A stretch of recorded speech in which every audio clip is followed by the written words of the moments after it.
परिवर्तित जीवनशैली रे मनिषर खाद्य पानीय रे विभिन्न प्रकार परिवर्तन होइछि। लोके घर खाद्य अपेक्षा बाहर खाद्य खाइबाकू पसंद करूछंती एवं एही बाहरर खाद्य पई मनिषर स्वास्थ्य खराब हेबार लागिछि। एनै मनिषकू व्यायामर आवश्यकता रहिछि। एनै विभिन्न स्थान रे जिम मान खोला जाउछि। एही परिप्रेक्षी रे बालेश्वर पौरपालिका पक्षरु 13 नंबर वार्डर माकलपुर ठारे ओपन जिम बा मुक्ताकाश व्यायामगार उद्घाटित हो जाइछि। पौराध्यक्षा सविता साहू एही जिम को आनुष्ठानिक भावे उद्घाटन करथिले।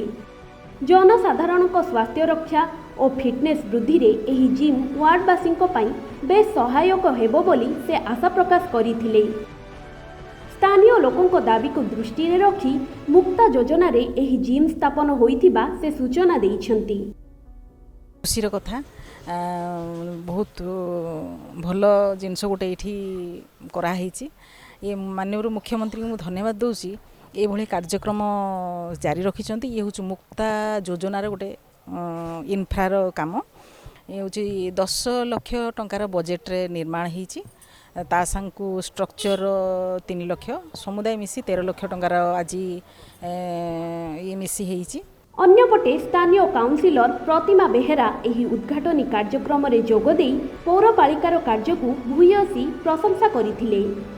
जय हनुमान एसएचजी द्वारा स्थापन होइथिबा एही ओपन जिम एही वार्ड रो शोभा बढ़ाउची बोली से प्रकाश करिथिले। 13 नंबर वार्ड रो ओपन जिम होइथिबारु मु बहुत खुशी अछि। आउ जे सब पिला माने सब एपटे सेपटे सब बुलुथिले एटा गोटे सुविधा हैला तांको पई आसिकी तांकर व्यायाम करिवे। विभिन्न मान्यगण्य व्यक्ति माने एही उद्घाटनी कार्यक्रम रे उपस्थित रही कार्यक्रम को सफल करिथिले। बालेश्वरु संयुक्ता बेहेरांक रिपोर्ट कैलाश टीवी।